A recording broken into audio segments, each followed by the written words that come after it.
This channel does not promote any violent, harmful, or illegal activities. All content provided by this channel is meant for an educational purpose only. Hindi চিনি ভাই ভাই, নেহরুর এই তত্ত্ব বহু কাল আগে উড়িয়ে দিয়েছে চীন। ভারত তাদের তরফ থেকে ওদের দিকে যত একটা ভ্রাতৃত্ব বা বন্ধুত্বপূর্ণ সম্পর্ক নিয়ে যাওয়ার চেষ্টা করেছে, ততই পাল্টা গোটা ব্যাপারটাকে অম্লমধুর এবং দিন শেষে তিক্ত করেছে বেজিং। এবার সেই আবহেই আরও একটা ভয়াবহ তথ্য।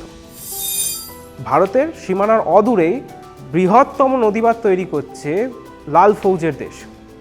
কোথায় তৈরি হচ্ছে এই নদীবাঁধটা, কী কাজে লাগবে, গোটা ব্যাপারটাই বুঝবো ম্যাপ ধরে। আপনারা দেখছেন দ্য ব্রিফিং রুম, আমি অভ্র। এই নদীবাঁধ কোথায় তৈরি হচ্ছে তা বোঝার আগে বুঝতে হবে ব্রহ্মপুত্রের ঠিকানা। কেন? কারণ বর্তমানে এই ব্রহ্মপুত্র নদকে, যা আমাদের ভারতের মধ্যে দিয়ে প্রবাহিত হচ্ছে, এটাকেই সব থেকে বড় হাতিয়ার করতে চলেছে বেজিং। এই ব্রহ্মপুত্র নদের ওপরেই তাদের বৃহত্তম বা বলা চলে বিশ্বের বৃহত্তম নদীবাঁধ তথা হাইড্রো প্রজেক্ট তৈরি করছে লাল ফৌজের দেশ।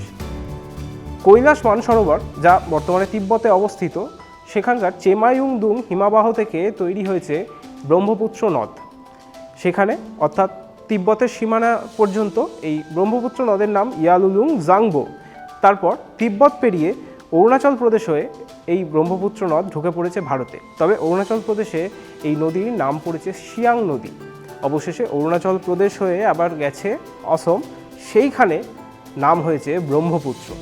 তারপর মেঘালয় ছুঁয়ে পৌঁছে গিয়েছে বাংলাদেশ, ওখানে নাম পেয়েছে যমুনা এবং সবশেষে মিশে গিয়েছে বঙ্গোপসাগরে।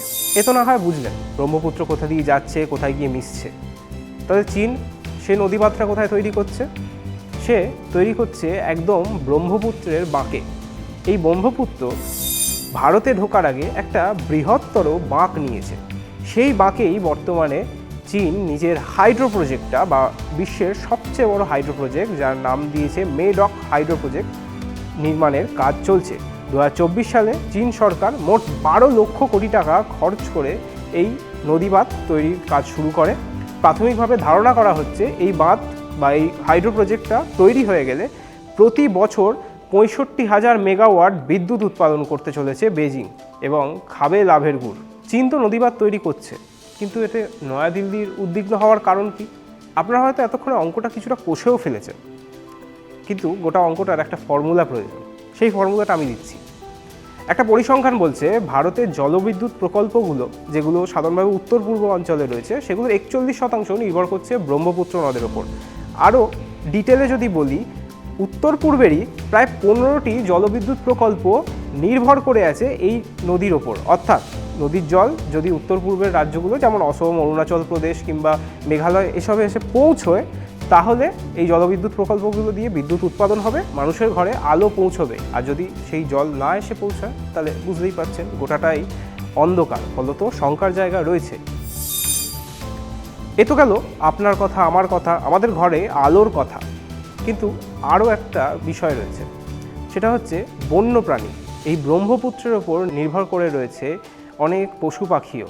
কারণ অসমের বেশিরভাগ অঞ্চল জুড়েই রয়েছে ন্যাশনাল পার্ক, জাতীয় উদ্যান। সেখানকার আবার বন্যপ্রাণীরা এই ব্রহ্মপুত্র নদের জলের উপরেই নির্ভরশীল।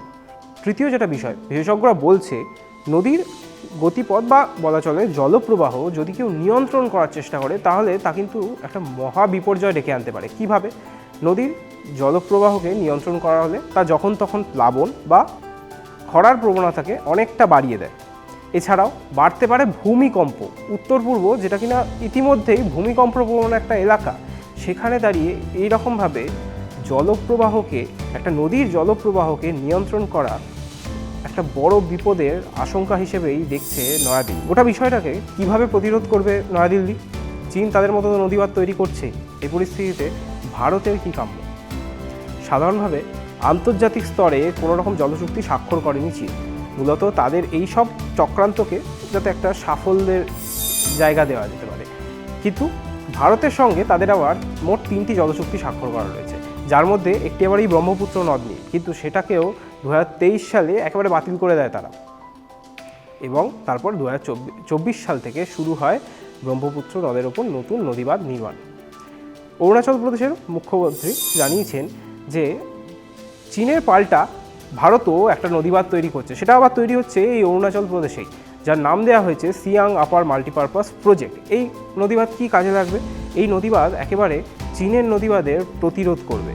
চীনের নদীবাঁধ থেকে যদি অতিরিক্ত জল ছেড়ে দেওয়া হয় তখন তা কিন্তু প্লাবনের সম্ভাবনা তৈরি করতে পারে গোটা উত্তর পূর্ব জুড়ে। সেই পরিস্থিতিটাকে আটকাবে ভারতের এই নদীবাঁধ তথা জলবিদ্যুৎ প্রকল্প। তারা সেই সমস্ত জলটাকে নিজেদের ওখানে সংরক্ষণ করবে এবং বিপদকালীন সময়ে সেটাকেই তারা ব্যবহার করবে খরার মতো বিপর্যয়কে এড়াতে। তাহলে গোটা বিষয়টাই আপনি নিশ্চয়ই বুঝতে পেরেছেন চীন কীভাবে অঙ্কটাকে সাজাতে চাইছে, কূটনৈতিক স্তরে তারা কী করতে চাইছে বা আন্তর্জাতিক স্তরেও কীভাবে ভারতকে বিপাকে ফেলতে চাইছে। গোটাটাই এখন অনেকটাই স্বচ্ছ। এই পরিস্থিতিতে নয়াদিল্লি স্টেপ আমরা জেনেছি, নয়াদিল্লি তাদের পদক্ষেপ জানিয়েছে, কিন্তু সেই পদক্ষেপের ফলাফল সেটা সময়ের অপেক্ষা। আপাতত এইটুকুই। আপনারা দেখছিলেন দ্য ব্রিফিং রুম। চোখ রাখুন TV9 বাংলা ডিজিটালে।